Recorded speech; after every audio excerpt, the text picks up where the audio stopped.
Salut, on va regarder ensemble l'exemple 3.6 des notes de cours, un problème assez classique de diffraction où est-ce qu'on a un laser qui frappe une fente, puis on va vouloir trouver les positions des minimums de diffraction. Donc voici la question, on donne la longueur d'onde 620 nanomètres, la largeur de la fente 0.5 mm, puis on donne le L, la distance entre le masque et l'écran. On veut trouver la position des, dans le fond, deux premiers minimums de diffraction. Ensuite, pour le B, on va vouloir calculer la largeur du pic central, puis la largeur du premier pic secondaire. Donc encore une fois, deux équations à combiner. Il faut se rappeler que, dans le fond, la différence de marche qui correspond au minimum d'intensité dans le cas de la diffraction, c'est quand la différence de marche est égale à un multiple entier de la longueur d'onde, m lambda. C'est ce qu'on a ici. Puis on se rappelle aussi que la différence de marche partout sur l'écran est toujours égale à A fois le sinus de l'angle, A étant la largeur de la fente de 0.5 mm. On peut isoler l'angle dans cette formule-là, puis on va avoir l'angle θ qui correspond au premier, deuxième, troisième minimum de lumière en remplaçant les valeurs de m par 1, 2, 3, 4. On se rappelle que quand m égale 0, c'est un maximum de lumière, c'est le centre de l'écran, c'est le maximum central du pic de diffraction.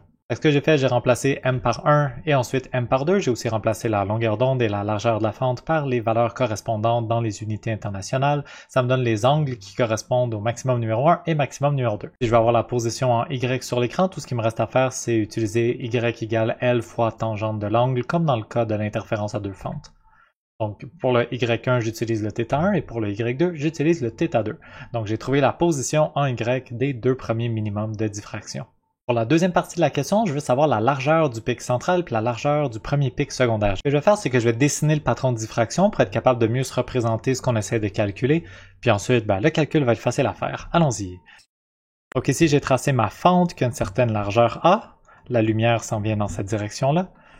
J'ai mon écran, je vais tracer mon axe optique qui est au centre de l'écran. Donc ça, c'est mon Y égale 0. L'écran est à une distance L égale 5 mètres de mon masque, et j'ai trouvé la position des premiers minimums, fait que j'ai trouvé mon premier minimum d'intensité ici à Y égale 6.2 mm, et mon deuxième était là à Y égale 12.4 mm. Pour avoir un schéma plus complet, je vais aussi tracer mon minimum comme -1 et -2 de l'autre côté. C'est toujours parfaitement symétrique, donc mon minimum ici va être à Y égale -6.2 mm et mon autre va être à Y égale -12.4 mm. Si je veux tracer mon patron de diffraction, ça va avoir l'air de quelque chose comme ça. Ici, j'ai mon maximum central à Y égale 0. J'ai mon premier minimum à Y égale 6.2.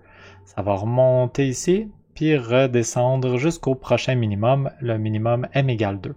De l'autre côté, j'ai exactement la même chose. On descend jusqu'au minimum m-1. Ça remonte et ça redescend. Et on demande de calculer dans la question, c'est la largeur du pic central. Le pic central, c'est ce gros pic de lumière-là qui est ici. Avec la largeur de ce pic-là, d'habitude on l'appelle delta Y avec un Y majuscule parce que c'est le gros pic central. Puis pour le pic secondaire, c'est celui-là ici, on va l'appeler delta Y avec un Y minuscule. Là, juste avec les chiffres, je sais que mon gros pic, il va de -6.2 jusqu'à +6.2. Fait que si je veux savoir la largeur, j'ai juste à faire 6.2 moins -6.2, ça me fait 12.4 mm total de largeur. Et finalement, si je veux avoir la largeur du petit pic, je fais 12.4 moins 6.2 pour avoir la largeur ici, puis ça me donne 6.2 mm. Dernière petite chose, je veux faire remarquer que, ici, on a trouvé notre minimum Y égale 6.2. L'autre minimum, il est comme exactement 2 fois plus loin à 12.4. On peut se demander si le prochain minimum va lui aussi être également espacé, donc à 18.6 mm. Dans ce cas-ci, oui, parce que on est encore dans l'approximation des petits angles.